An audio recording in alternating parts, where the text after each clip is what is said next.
anything else. At least out here, when it comes to the Raiders and UNLV, when UNLV plays the day before, they have their own turf field, given the technology that they can roll in, while the Raiders play on natural grass, so you never have to worry about the surface getting too roughed up. All right, two things. We're going to get Furman's under the radar. People loved it last year. We'll see if he'll give us an under the radar. Before we do the Micah Parsons trade, very rarely will point spreads move on anything other than a quarterback. How does this impact both the Cowboys and the Packers from a Vegas perspective?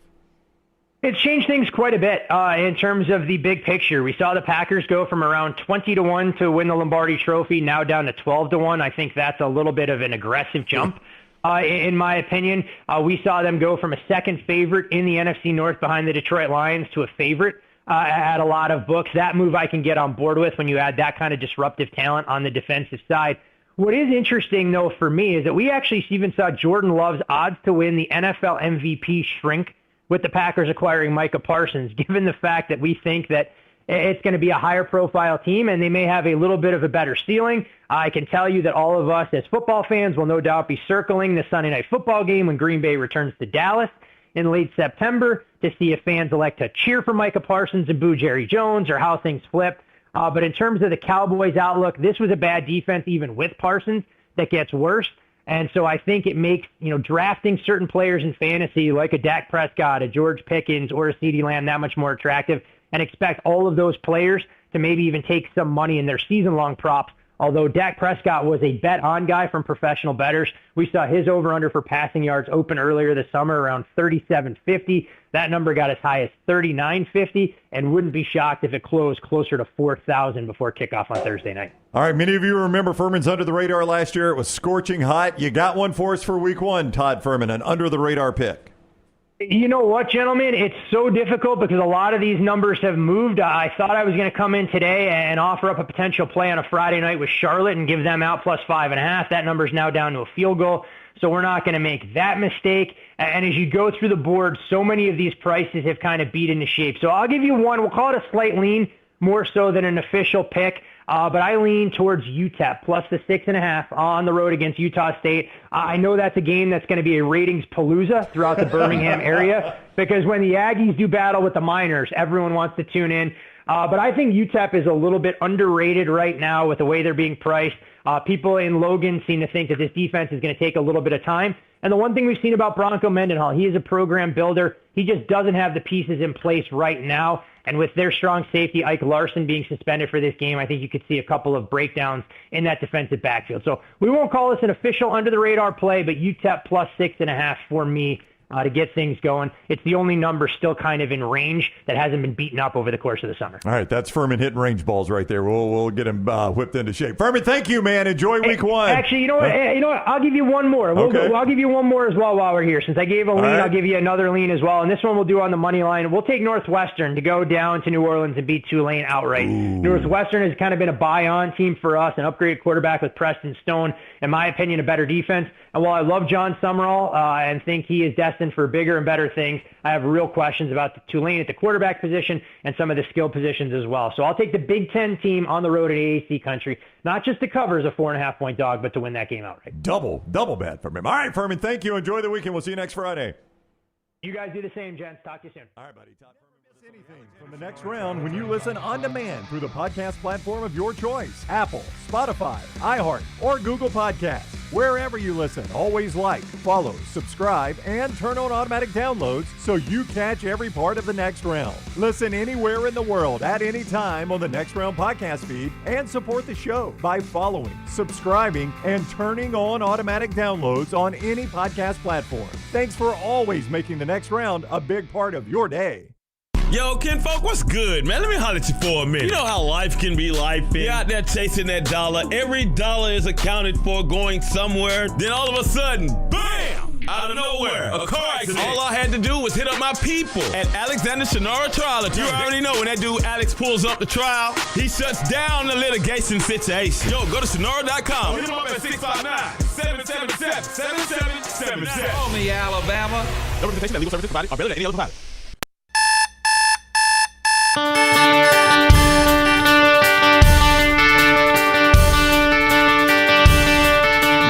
a.m. on the East Coast, 8 a.m. right here as the alarm goes off on a Labor Day in the football capital of the South. Sweet home, Alabama. Jim Dunaway, ESPN's Tom Luginbill. The Monday Morning Live Show always brought to you by our friends at MyBookie, mybookie.ag. We'll talk more about them a little bit later on. Luginbill, it's a Labor Day. I'll let you choose. In our state, you want to go happy with Auburn's big win at Baylor, or panic with Alabama's loss at Tallahassee? We'll get to both. You tell me which one you want to go with first. Let's go glass half full. Let's go happy. So Auburn. We'll go Auburn first. You got it, man. Auburn wins 38. I was hoping you'd choose that with my Alabama roots. I like that. Let's go Auburn first. Auburn with the win, 38-24 over Baylor. Jackson Arnold looked the part. RPO quarterback. Is this what Hugh Freeze needed at quarterback? Yeah, well, he needed a guy that could take advantage of what he sees, take what the defense gives him, and use his athleticism without a second thought. And obviously, it's a heavy run RPO, run pass option offense. But I really felt like this past weekend for Auburn was about decision making. And I've got to out our boy Ryan Brown here. He sends me a text during the game, and he's like, "Man, you know, Jackson looks like he's a one read and run guy." And I replied to him, I said, "Well, keep doing it because he's averaging about 20 yards a carry." So, like, don't tell me how to make the watch. Just tell me what time it is, baby. Listen, it was a performance that I thought reflected a distinct improvement in the offensive line, a distinct improvement in quarterback efficiency. The weapons on the perimeter, although they don't show up big in the statistical category, they show up big in how Baylor chose to defend them. Because there were some weapons as a group, not just Cam Coleman, that were out there that I think concerned Baylor on the back end. And then when you took that away and you start to – because I thought Baylor really lacked some gap integrity at times, particularly from the B gap to the B gap, which is between your two guards and your tackles. And Jackson Arnold exploited that. And, you know, a lot of people don't realize when you teach progression reads with quarterbacks, one of the progressions is to run. If you've worked through something and you see wide open green grass in front of you, don't fight it, take it. That's right. Right? And I thought that's where Jackson Arnold really did a nice job of picking his spots. And then the offense as a whole, the ability to consume clock, the ability to own the fourth quarter. I mean, they had the ball for half of the fourth quarter. And so at critical times, they made plays that they needed to make. You make a big play in the kicking game.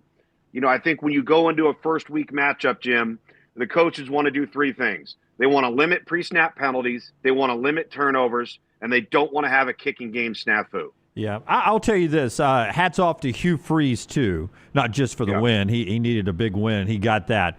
But Baylor setting that too high safety, that shell defense, and Hugh Freeze, and he admitted how tough it was post-game, and Jackson Arnold admitted how tough it was post-game to keep running it. But they ran it for 321 yards. If you take away the sacks, 308 official rushing yards. And with all those starts at receivers, they never forced throwing the football. And that's a sign of maturity, not just in the quarterback, but I think in the head coach, Hugh Freeze, who didn't have to show that I'm the smartest guy in the room. We can just run it down their throats. I think that's a big check for Hugh Freeze there. It's a huge check. And, you know, you hear Hugh Freeze say, well, we wanted to throw it more. Well, that's not what the day dictated. And your job as a head football coach and as a play caller is to put your team in the best position to win. And if you have a numbers advantage, which is you're referencing with the two shell, high defense, two split safeties, and now you're light in the box. You're down a man in the box, meaning you have more guys to block than they had to defend. You can't not run the football. No matter how much that goes against your DNA, you have to do what's best for the football team to give the team a chance to win, and they did that consistently through four quarters. Listen, we'll get to some things that were not perfect for Auburn. Auburn was not perfect in this game. But the quarterback, everybody wanted to see what he would look like. Everybody wanted to see Hugh Freeze off the golf course and calling for the right club on the approach shots in the offense, and he was spectacular there. But this was a high octane atmosphere, a quality opponent in Baylor, and I think using Eric Singleton and the reputation of those receivers, but specifically Singleton as a decoy all night long, was another brilliant move by that offensive staff. Yeah, because he's so fast and he can be utilized in a variety of ways. You know, you motion him over on the jet sweep stuff, the end around stuff, and all of a sudden guys on defense start just taking that one false step because they're so concerned about him getting the ball in space, and then you go opposite of that. I totally agree with you, Jim. I think they used their personnel against Baylor and what Baylor was most threatened by. And for some reason on Friday night, that was the Auburn passing game, which is a little bit surprising to me because I think every coach goes into every game with one goal in mind, first and foremost, and that's stop the run. We'll figure everything else out as we go. But if we can't stop the run, none of the other stuff's going to matter. And Baylor never got out of it. And to your point, and to Hugh Freeze's credit, they didn't deviate from it when they just kept looking. Hey, it's still there. Okay, it's still there. Okay, it's still there. Let's go. Yeah. I was surprised, really, that Dave Aranda, with his background, that at some point he was like, all right, we can't let them rush for over 300 yards. Let's see if Jackson Arnold can actually be an accurate passer and throw the football, and even if they've got all these five-star receivers. That shocked me. In the chat room, we appreciate you guys waking up with us, even on Labor Day. Brody, the passing game will come. Auburn will be scary if Freeze doesn't get in the way there. 1-0 Troy. Actually, kudos to Auburn for taking what was given. You can't throw consistently when they run that too high shell all game long right there. So I thought it was really a mature game there. We'll get to the downside of Auburn, a little secondary, a little passing problems there at times and how that could haunt them. But all joy right now down on the plains. MyBookie.ag giving you a chance to jump in on that joy right now. Use our code next round. Smash those words together. Next round. No space there.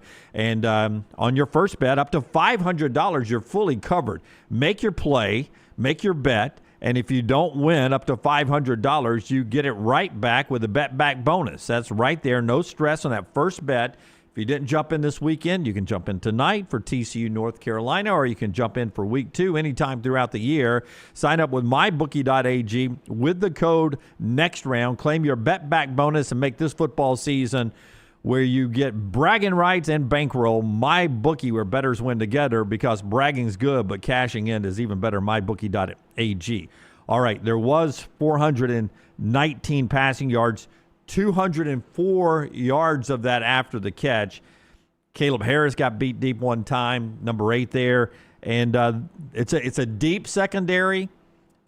Can you play too many guys sometimes in the secondary? Do you want to have your guys out there? What do you make of Auburn's defensive effort, and especially that secondary in the pass defense? Effort, good.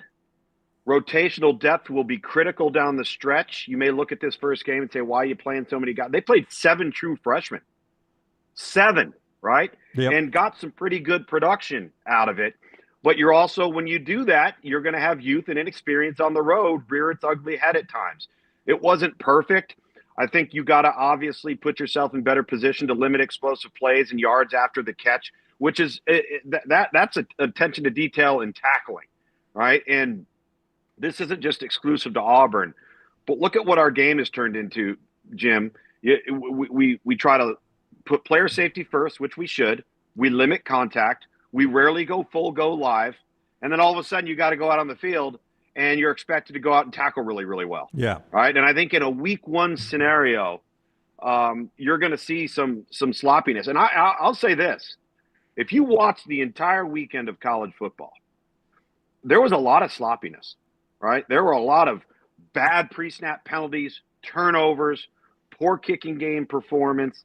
If you compare Auburn's first outing to what we saw across college football, and let's not forget, not everybody got to go play Mercer or Long Island University or Ball State, what have you.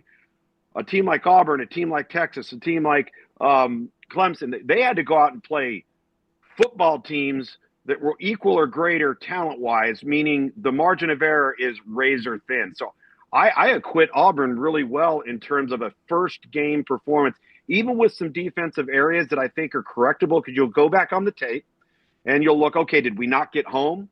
Were we misaligned? Were our eyes in the wrong place and we blew a coverage as a result?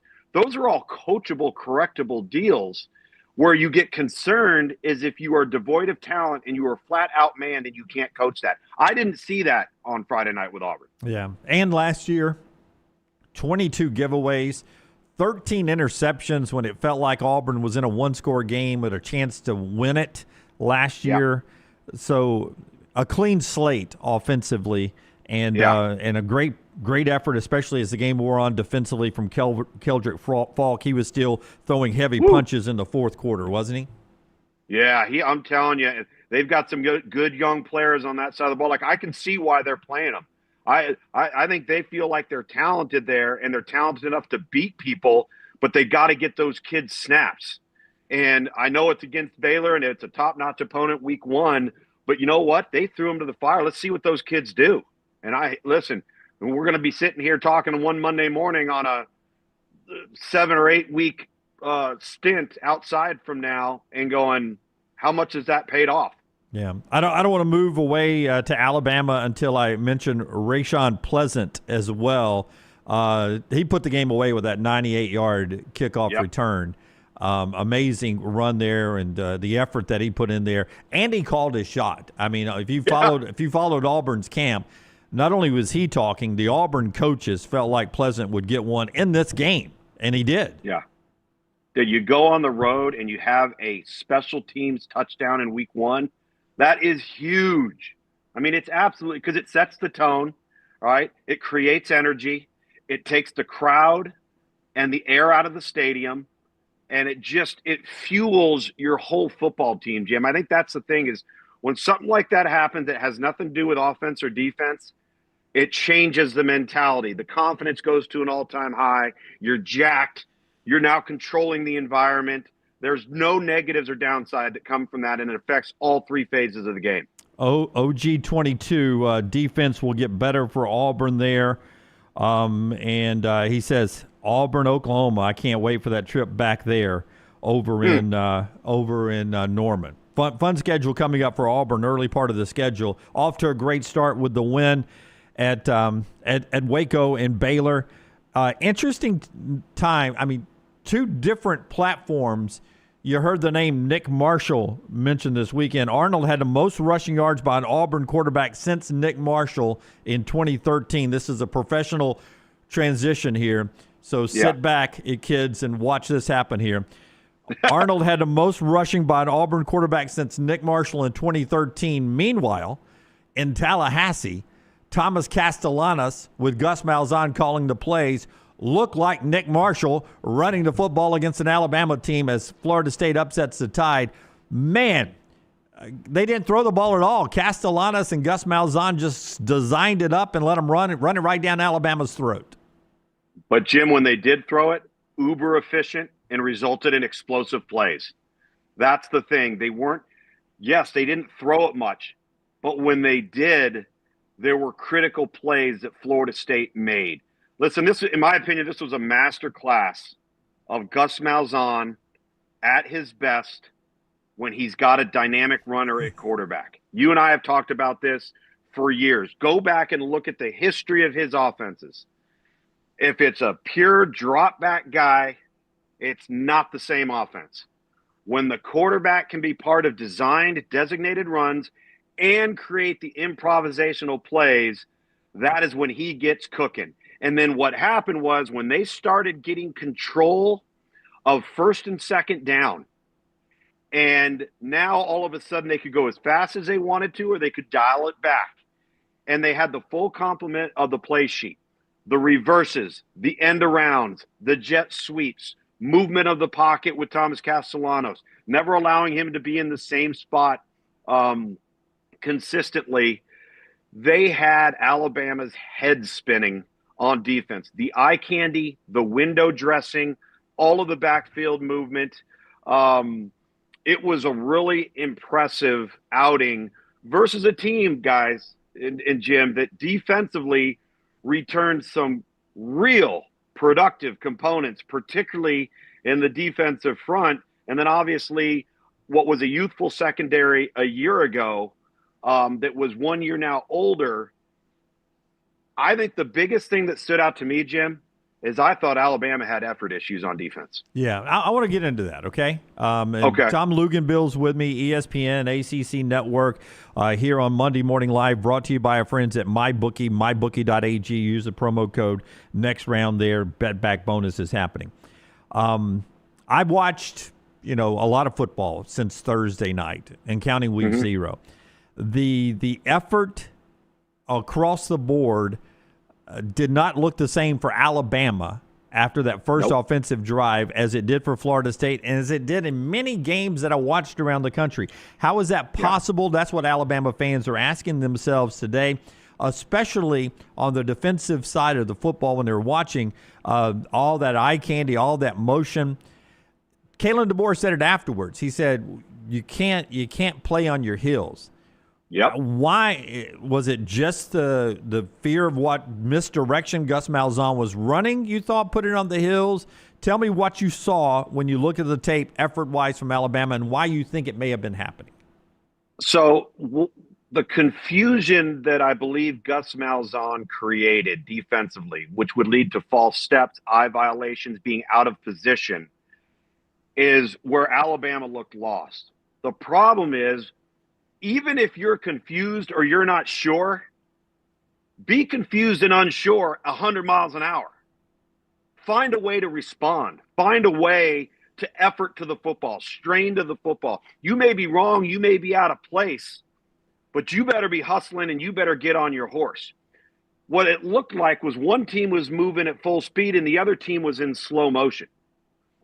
And because they weren't sure of what they were seeing, and I think that's how, Kalen DeBoer phrased it, you're on your heels because you're like, whoa, we're stunned and your head's on a swivel and you don't know what you're seeing. But at least react to it when you see it. Get to the football. And the problem is, when you finally get to the football, the ball's already gone past you, and now tackling becomes an issue. I thought Alabama tackled poorly. But a lot of that is because you're out of position in the first place. So you're not leveraging the football. You're not squared up. It was really, really frustrating to see that because and listen, when you say Alabama fans are wondering how this happens, I'll tell you how it happens. You don't respect your opponent. You're Alabama. You have the superior roster, all right, on paper. But honestly, I would say that if I were to say who has better players between Florida State's roster right now and Alabama's roster right now, I would say Alabama's roster. But then you go out against a team that was 2-10 a year ago, and you expect them to be 2-10 again, and you're playing them on the road against a team that's got everything to gain and nothing to lose. I mean, maybe the biggest chip on the shoulder of a college football team going into the season is Florida State University. So their mentality going into this game was so different than Alabama's, and you could see it. It was glaring. And I think that to me is this game was almost lost before the game was even played. That's how it looked like it was played in 4 quarters. I will tell you, the starting quarterback said it probably best post-game.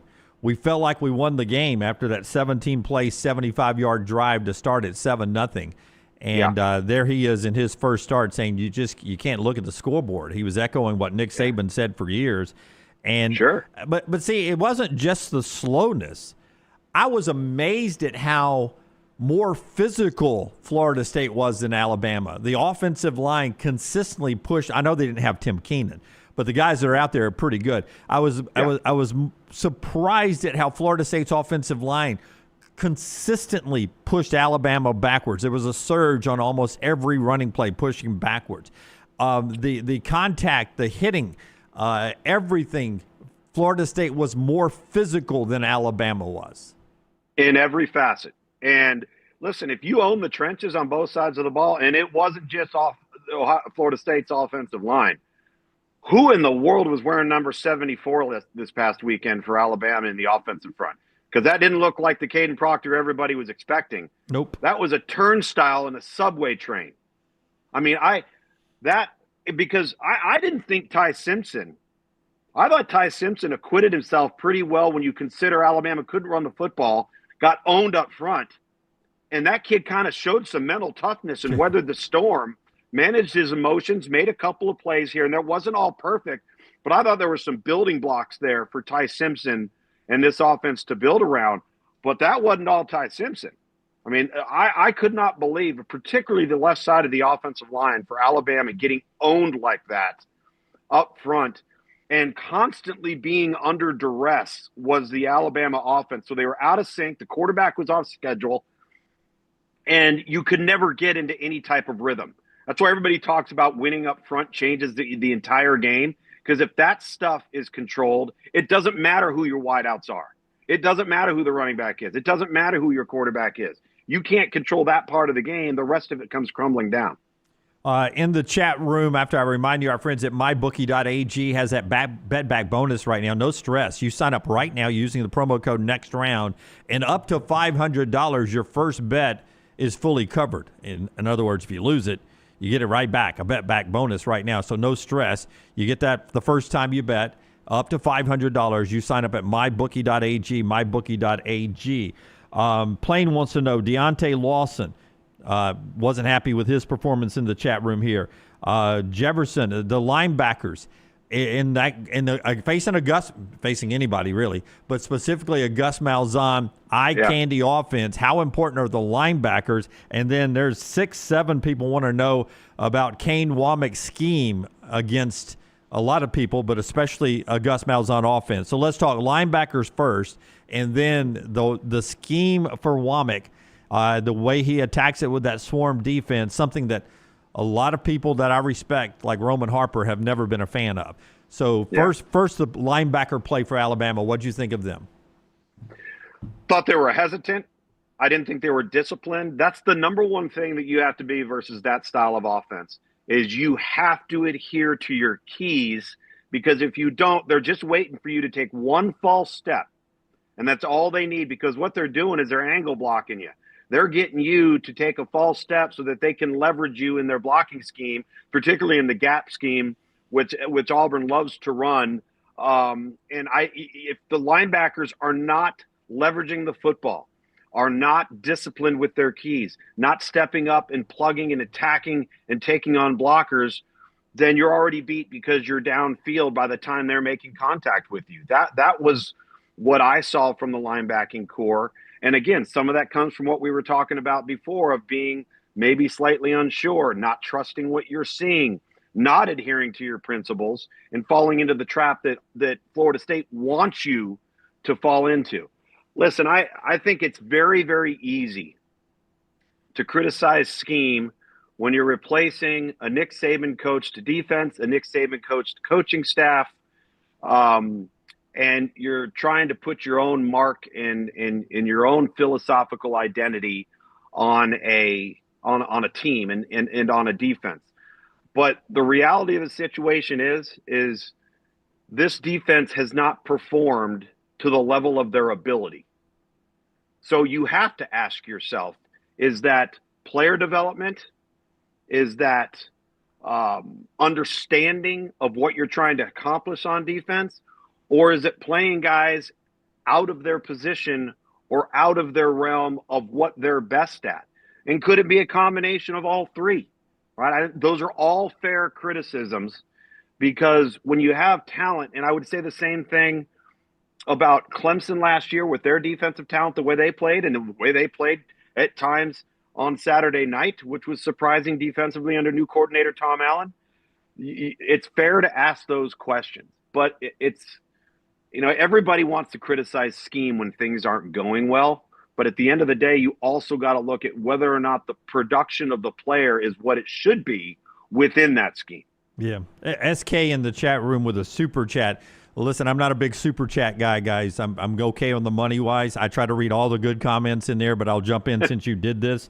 Womack, stubborn, 3-3-5, can't stop the run, but won't go to a 4-3, 3-4, or 4-4 heavy box despite just 14 pass plays. You agree with that on what SK is saying? It's sort of the family business, the defense he runs, right? Yeah, and listen, you can get into run-stopping fronts in the 3-5 look, right? But if that's not the DNA of your defense, you don't just all of a sudden say this is who we are, and then, oh, well, now we're going to go down into a 4-man front. It's too much. That's just not who we know. We can complain, or you can critique, or you can say we don't think that the 3-man front look and that traditional style of defense is the right fit at Alabama. Okay, that's up for everybody's debate and opinion. But what you can't do is have 3 different defensive schemes all in one package and just decide to shift from one to the other. You're going to be worse. It's too much. But it doesn't mean that you can't stop the run in that type of look. It's just an alignment issue of what you decide to get in. Landmine believer, it's a trend in his opinion. Vandy, Oklahoma, Florida State all beat Alabama basically the same way. You're the X's and O guys. Was there similarities to what Vandy did, what Oklahoma did, and what Florida State did in those unranked wins over Alabama? Yeah. Quarterback run, okay? Eye candy in the backfield, motion and shifts before the snap. If you just told me that somebody on offense was just going to line up and play Alabama, I would tell you that offense will be outmanned and struggle to move the football. So if you're offensively, if you're playing an Alabama and you think they've got better personnel, you better have some stuff pre-snap that gives you some advantages. And the common denominator of all of the teams that you just mentioned is athletic quarterback play, quarterback designed run, motion and shifts prior to the snap, and personnel groupings. JM 12 Green, we just can't set the edge, and that's basic football 101. How important is the edge in football? Absolutely critical, but also one of the things that can compromise that is all of the movement. Because now what people are doing offensively, let's just take the counter play. Maybe we have guard tackle counter, we're going to pull them around. Or maybe we have tackle H-back counter, we're going to pull them around. So those are indicators, right? They're going to tell you, okay, if we see this, this is where we're going. And now what they're doing is these offensive teams are doing that, but they're calling a bluff. They're giving that action, and then they're coming off and doing something else off of that counter action. So they put you in a compromised position to be out of position. Like I talk about that one false step, that one step up, and now you put yourself in a conflict of assignment. And that's how it's difficult to always maintain and set the edge, because oftentimes you're asking a player to come from second level and replace what a player in front of them is doing. Well, if they're not on top of it right away, or that replacement player is peeking in the backfield and not keying what he's supposed to, and he's late, there you go. There's your problem. Let's talk offense a little bit as well. We'll get to other games in the country, but I want to give you a little homework for the end of the show, Luginbill. Now that we've seen Alabama on the field and everyone else, I want you to revisit Alabama's schedule and then sort of give me a gut feeling on how this all ends in Tuscaloosa. And I'm not talking about in a coaching change or anything. I'm talking about record-wise and all that, because it does feel different today than it did going into the weekend. But sure. I take these notes when I'm watching. These are live notes, and then I do all these notes post-game. But these are live notes. And early on, I make a little note here, right side of offensive line, specifically right tackle, not fixed yet at Alabama. But as the game went on, I made another note that said, left side's worse. Left side looks as bad as the right side. Now that's not Gus Malzahn, right? That's not. I'm confused at eye candy and all that. And I know they had a new defensive coordinator, but I mean we could throw in tape on what he did at Nebraska. How can you explain to me the especially 74? But how can you explain to me what happened on the offensive line? You got a new quarterback. Could that be, some issues there, him setting protection or anything? You got an All-American center. How did that happen on the offensive line where they got beat like they did? Jim, I got to be honest with you. I think they just got physically whipped. We can come up with excuses. We can come up with maybe not gelling or a new quarterback and all that. They got beat. They got physically whipped. And that doesn't have anything to do with scheme. Now, what it does have to do is with execution, tenacity, toughness, mental toughness, obviously effort, the ability to respond from a negative play. I think all of those things were in question. I don't think we overcomplicate this, Jim. I was sitting in the studio. It was myself and Mark Rick, and we're watching this game up on the big screen in between our segments. And he's beside himself. He keeps looking up at the screen and going, "What is happening?" And especially on the left side, because it looked like a turnstile, right? And now you're sitting there going, "Well, there cannot be this big of a discrepancy here." And it just was over and over and over again. And I think listen, you're going to get beat. You're going to lose some one-on-one matchups. That's football, right? But Florida State deserves a lot of credit. Tony White deserves a lot of credit. But I think a little bit of it too was mentality, Jim. I think that was a team that was hungry. They were pissed off. They carried the weight of an offseason under their pads, and they went out and they weren't worried about talking. They weren't worried about John. They just wanted to show that this wasn't a 2-10 football team, and it's as simple as that. My official stat sheet has it at 51 dropbacks, 43 passes from Ty Simpson, but 51 dropbacks, 3 sacks, 1 of 10, and 30 yards when he was pressured. 16 of the 51 dropbacks he was pressured, 1 of 10 throwing, 30 yards, 3 sacks. Pressure bursts the pipe, right? Yep. And it's not just about sacks. It's affecting the quarterback. If you were watching our pal Greg McElroy last night with Notre Dame and Miami, and you heard him talk about it, you heard Marcus Freeman talk about it at halftime. We have got to affect Carson Beck. We're not affecting the quarterback. That has really nothing to do with sacks. It has to do with getting him off rhythm, off platform, maybe getting him to hold on to the ball for a beat, showing him something pre-snap and changing post-snap. That's areas that you affect the quarterback in a negative way, and that's what Florida State was able to do. It wasn't getting him on the ground necessarily. It was putting him in a position to be unsure almost every snap of what was coming or what he was going to see post-snap. My guys Brooks and Forrester behind the glass back there, they chop up parts of this show and send it out on social media. There have been so many things, about 60 things so far. I'm going to ask you one more thing about this game, and then we'll look to others, and then we'll come back for a look at Alabama's schedule near the end here. But Ryan Grubb's offense, I'll start off by saying Gus Malzahn and the way he runs his offense, he really is with all the motion and all that, he really is a power run coach. Is that true? He loves power football between the hash marks running the football. So if you ask Gus Malzahn, define what you are as an offense, he will tell you we are a 2-back play-action team. That's the answer. And a lot of it stems from the old Delaware wing tee. Buck sweep, right? Belly, counter, reverse. It's just done with different window dressing. But at the core of the offense, like when you watch them, right? They don't have 15 run plays and 30 different pass concepts. That part is overly simplified. They're just giving it to you in a variety of different looks. So it's not about having to be a great executing football team in all of these different schemes. It's about lining up and running a very precise number of schemes, just giving it to you with a bunch of different looks. Now that gets me to Alabama offensively. First drive, 17 plays, 75 yards, 54 rushing yards in that. Yeah. They ended up with 87 rushing yards, 29 carries, 87 yards.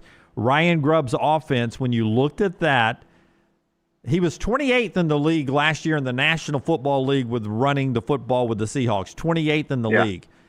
87 rushing yards, a lot of that on the very first drive. Yeah. Was it that Alabama couldn't run?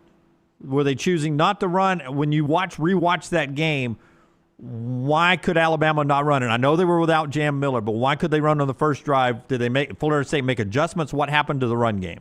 Yeah. I think on that first series, you start to kind of get a feel for each other. You're trying to figure out, okay, what are we going to see? What are we going to do? What's the best way for us to align? I think Tony White saw that. Obviously, what they had gone in with maybe wasn't the ideal fit. You make some tweaks. But at the end of the day, I'll go back to what I say early. They couldn't run the football because they couldn't win at the point of attack. They could not win up front. And so now what happens as a play caller and a coach, you get real concerned that we're not going to be able to hold up. And now we're in 2nd and 11, or we're in 3rd and 9 because we're not winning on early downs. And it's not because you didn't out-scheme somebody. It's because you got physically whipped. I choose to believe we've got a good football team. That's Kalen DeBoer. We'll talk about that at the end. Let's bounce around to the other games in the country quickly on all these. We'll just fast hit all these. It's brought to you by our friends at MyBookie, mybookie.ag. If you've never jumped into mybookie.ag, use the promo code NEXTROUND. Enjoy the fun of putting a little cashola or units there, whatever you want to call it, on your favorite teams or other teams around the country, including TCU, North Carolina tonight. MyBookie.ag, mybookie.ag. Bet back bonus right now, no stress on that first bet up to $500. It's fully covered. You make that bet, you lose, you get it right back with the bet back bonus. All right there. Promo code next round, mybookie.ag, mybookie.ag. Let's go. First, Texas, Ohio State, big game, 1 versus 2, 1 versus 3. In that game, hats off to Julian Sayin for managing the game, but really for Matt Patricia and the Ohio State defense for making it a game where Julian Sayin didn't have to do too much. For the first time in a long time, and I haven't said this in a very, very long time, Steve Sarkisian got outcoached by Matt Patricia. And I really felt like Steve Sarkisian coached the game like he didn't trust his quarterback. He was vanilla. He was base. All of the things that Steve Sarkisian is known for, getting your quarterback and your offense in a position to create the best matchup to put the defense at a disadvantage. And I didn't see hardly any of that. They played conservative. And when Matt Patricia sensed that with a retooled offensive line and a quarterback that was unsure and a coach that felt like he wasn't overly confident and just cutting it loose, it was like blood dropped in the water. The sharks started circling, and Ohio State started just feeding on the lack of urgency of the Texas offense. Everybody wants to place blame on Arch Manning. I understand that. I get that. It's not as if Julian Sayin went out there and went 33 of 44 for 400 yards and 4 touchdowns. Julian Sayin did exactly what he was able to do. He also had the benefit of being able to run the football more effectively than Texas did. So not only did you not have an aggressive approach on offense if you're Texas, but you also didn't help your quarterback very much establishing a run, trying to gel that new offensive line versus an Ohio State defense that I thought really, really played well. And maybe more importantly, what Ohio State did is they kept the ball in front of them. They did not allow the big explosive plays downfield. And then when they kept it in front of them, they tackled in the open field. They made Texas earn every inch. And when you're the home team and you have an inexperienced quarterback in Julian Sayin, and you can run the ball sufficiently on offense and force the opposition to earn it, you have put yourself together a winning recipe. Yeah, really good at disguising coverages, and that helps a little bit. Arch was 4 of 11 on passes that were 10 or more yards. So a lot of check down, a lot of throws at the line of scrimmage. He really didn't push it downfield with those receivers. And Jim too. And I say this about every team we watch this weekend. Everybody needs to take a step back and be very cautious about making definitive declarations about what a team's going to be. Right? This is a sport that does not have a 5-week training camp. You do not have 3 or 4 preseason games. You play for the first time. It is live and it counts. And everybody's going to improve. We saw some things from a lot of teams where you just said, oh, my goodness, what is this going to be? And you know what? 7 weeks from now, that may not be what it's going to be. We all have knee-jerk reactions. I get that. I respect that. But it is so easy to blame this or blame that. I would be willing to bet that you'll see a different Texas team in 2 to 3 weeks. Might see a different, Alabama team in 2 to 3 weeks. But not everybody had to go out, like I said, and play a top 5 team every week. In the opening week. Some people didn't have that and didn't have to put themselves up against that criticism when you play that type of opponent. Speaking of playing that type of opponent, LSU and Clemson, a defensive game. Cade Klubnik not really his best game. Garrett Nussmeier, I thought, was clutch in the second half. Defense stood out here. What'd you think of LSU's win? My pick to win the national championship. What'd you think of LSU's win? And what'd you think of Clemson and Cade Klubnik?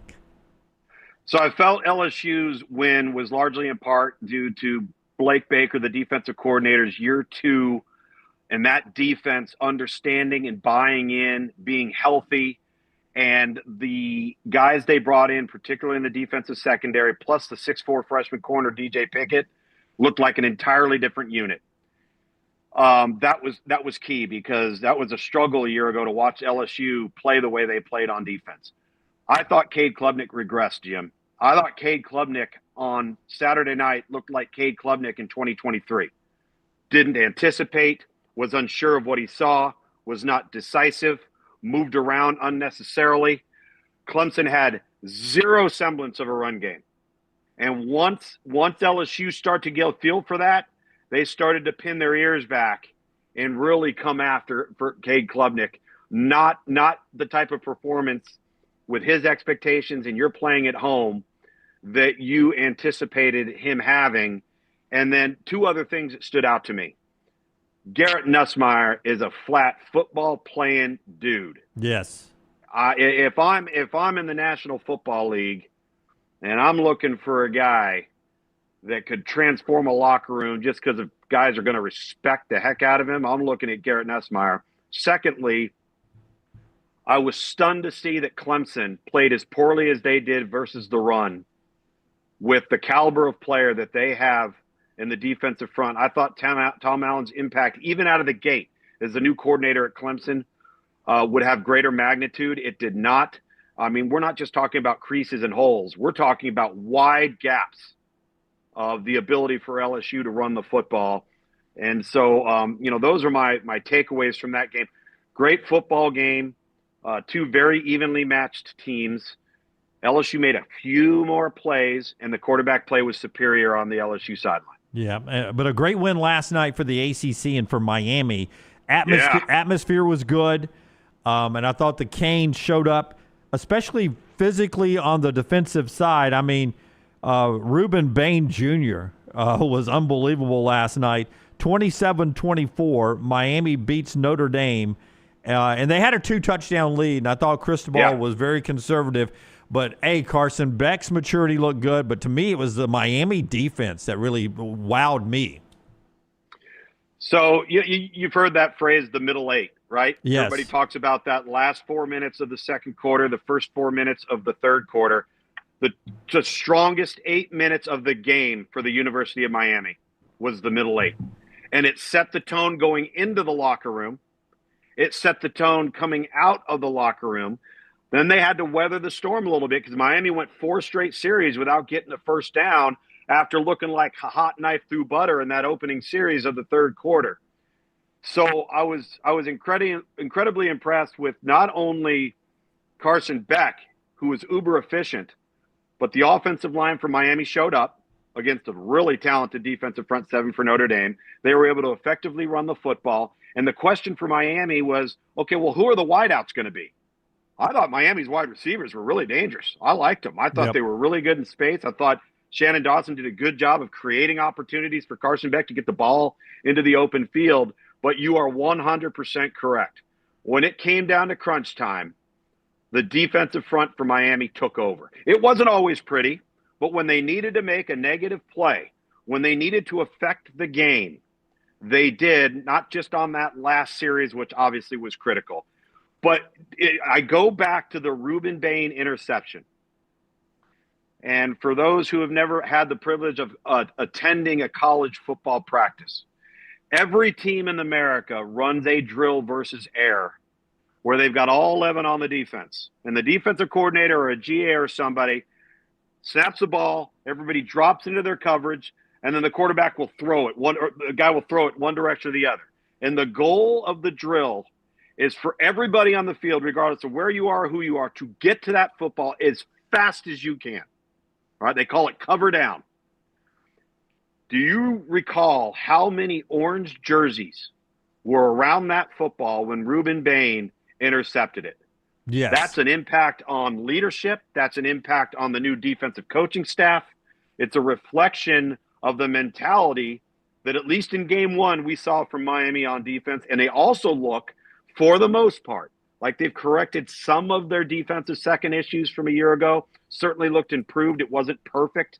But what an impressive win for Miami at home. And what a great crowd. I mean, we know Notre Dame's going to travel, but to have that many Miami fans show up was really important. It really was. And listen, a couple more notes here, and then I want your Alabama rest of the year thoughts.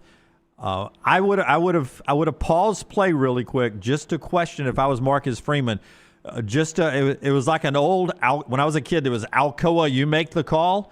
Because, yeah, remember that? Yeah. So the defender, it's tipped, and then another defender tries to catch it, and as he's getting flipped, he kicks the ball into the air, and then the interception.